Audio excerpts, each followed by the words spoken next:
You're going bowling and you have a coupon for 60% off games only.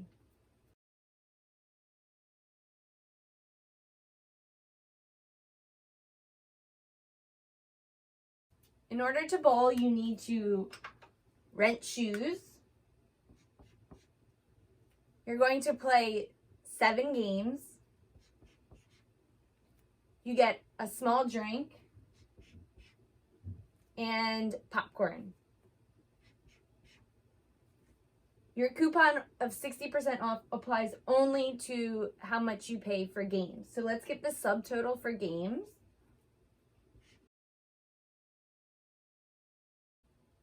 Seven times 7 is 49, 52. 7 times 1 is 7, plus 5 is 12. Okay, so I can use estimation to make sure this makes sense. 1.75 is about 2. 2 times 7 is 14. That's close. Okay, this is going to be 7 times 25 cents. So if I have 7 quarters, that's $1.75 less than 14. So yes, that makes sense.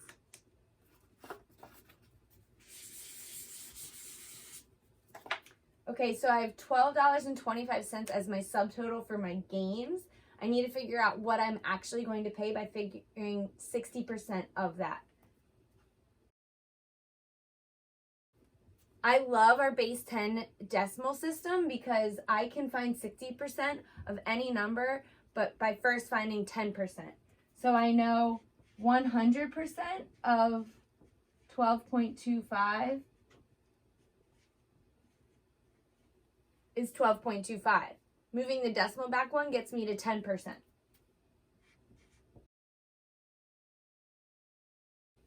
So 10% of $12.25 is $1.22.50. Now I can multiply both of those by 6 to get 60%.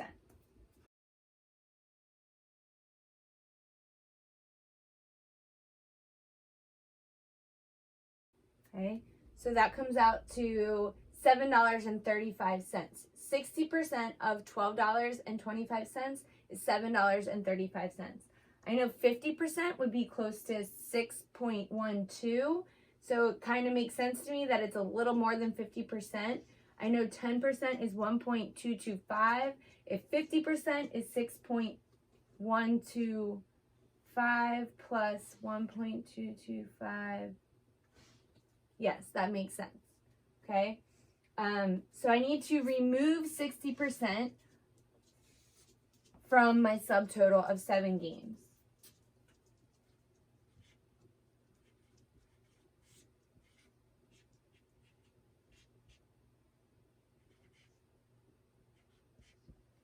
So I'll end up paying $4.90 for my 7 games of bowling. And now I just need to add up the rest of my costs.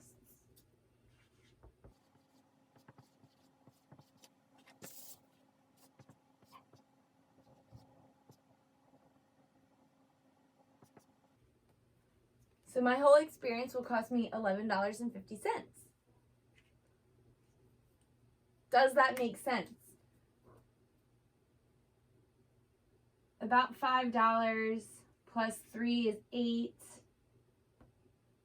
9, almost 10.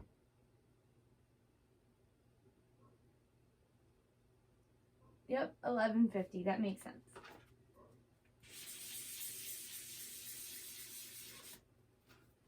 Another way I could have done it is found what 60% off of $1.75 was.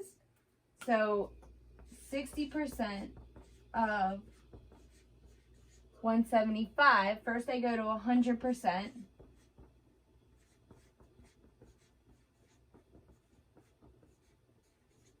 And then move the decimal back 1 to get to 10%.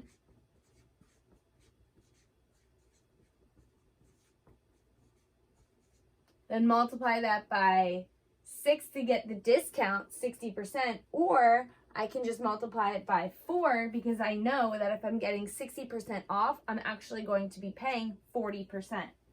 So let's switch our perspective here And instead of having to subtract it away at the end, I can just find 40%. So I'm going to multiply by 4 to get 40%.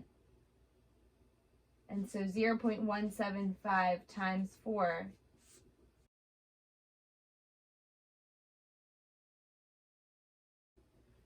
is 70 cents.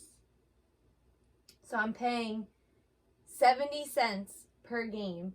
Let's see if that comes out to what we calculated before. Is 70 cents times 7 going to be $4.90? Yes, it is, right? 7 times 7 is 49. Move the decimal back 1, we get $4.90. So that's another way to do it.